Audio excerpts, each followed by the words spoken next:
सुशीला आज बहुत खुश थी। उसके दोनों बेटों की शादी जो अच्छे मॉडर्न घर में हुई थी। रानी और सीमा दोनों नए घर में अपने पति के साथ नया जीवन शुरू करने जा रही थीं। मगर जब वे ससुराल पहुंची तो उन्होंने देखा कि घर में अजीबोगरीब ही सामान रखा हुआ था। सबसे अचंभित बात ये थी कि कुछ सामान बहुत पुराने थे तो कुछ नए भी रखे हुए थे। घर में नया एलईडी टीवी और एसी होते हुए भी एक बहुत पुराना सा टीवी और साथ में पुराना जंग लगा फैन जो एक टूटी हुई सी टेबल पर रखा हुआ था। सारा घर इन्हीं नए और पुराने चीजों से भरा हुआ लग रहा था। दोनों को यह सब देखकर थोड़ा अजीब सा लगा। वे सोचने लगीं कि ये सब पुराना सामान ससुराल में क्यों रखा गया है, जबकि अब समय बदल चुका है। अगले दिन जब सीमा किचन में गई तो वहां भी कुछ वैसा ही नजारा था। नए बर्तनों के साथ पुराने पीतल के बर्तन भी किचन में रखे हुए थे। बड़े बड़े पीतल के डब्बों से सारा किचन भर चुका था। सीमा ने जाकर किचन का पूरा हाल रानी को बताया। हाँ दीदी, अजीब तो है। जब घर में सभी सामान नया है तो पुराना सामान रखने से क्या फायदा।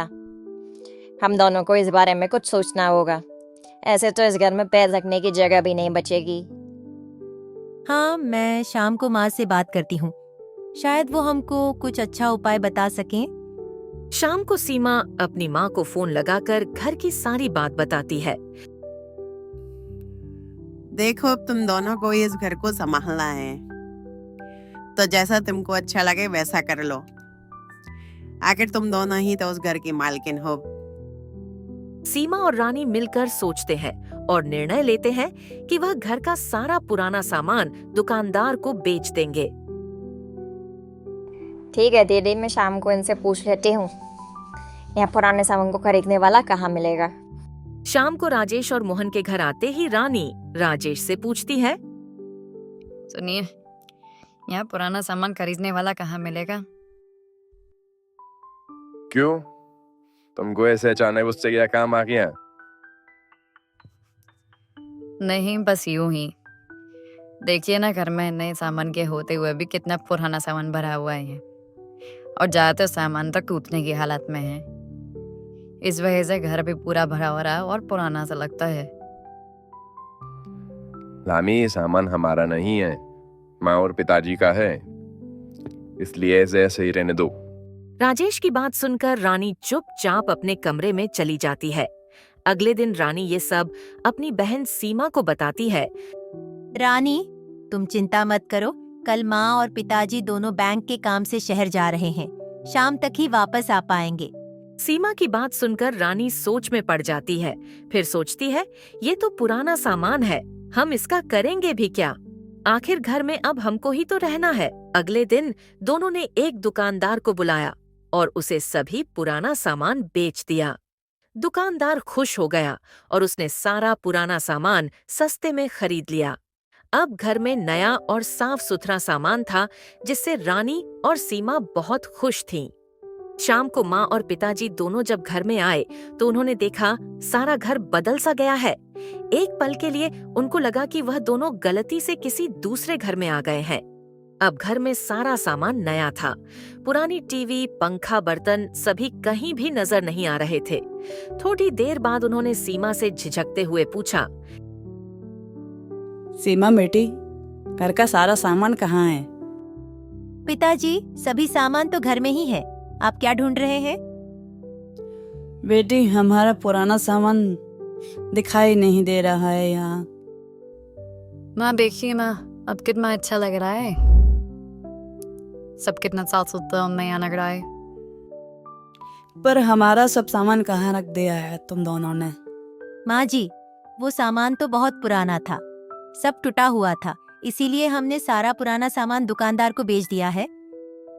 बिल्कुल, तुम दोनों ने इस घर को बहुत सुंदर और नया बना दिया है, लेकिन क्या तुम जानती हो बेटी कि ये पुराना सामान हमारे लिए कितना अहम था? बेटी, यह पुराना टेलीविजन, कूलर और पलंग हमारे लिए सिर्फ चीजें नहीं थी, बल्कि ये हमारी यादों का हिस्सा भी थी। जब हम छोटे थे ना, तो इसी टीवी पर हम अपने पसंदीदा शो को देखने का मौका मिलता था। इसी कूलर के सामने बैठकर हमने गर्मी के दिन बिताए थे और यही पलंग हमारे लिए आराम का एहसास था। ये सब हमारे माता पिता और हमारे परिवार की मेहनत और प्यार की निशानियां थी। हमारे माता पिता ने बहुत संघर्ष किया था। ये चीज़ें हमारे लिए कड़ी मेहनत की याद थी जो उन्होंने हमारे लिए की।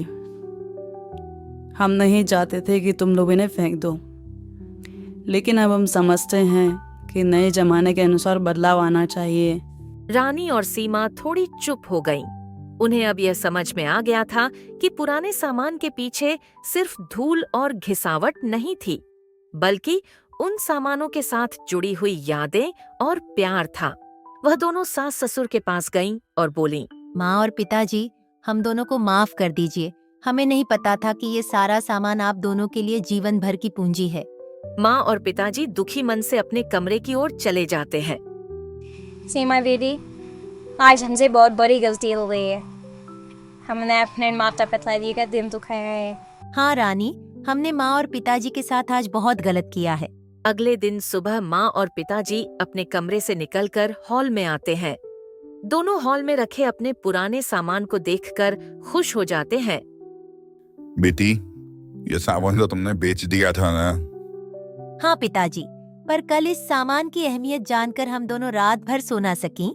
इसलिए सुबह उठते ही मैं और रानी उस दुकानदार के पास जाकर सारा सामान वापस ले आए। माँ और पिताजी ये बात सुनकर खुश हो जाते हैं और दोनों बहुओं को आशीर्वाद देते हैं। इस कहानी के माध्यम से हम भी आपसे ये कहना चाहते हैं कि हमें अपने माता पिता का दिल कभी नहीं दुखाना चाहिए। ऐसी ही मजेदार कहानियाँ देखने के लिए वीडियो को लाइक करें और चैनल को सब्सक्राइब करें।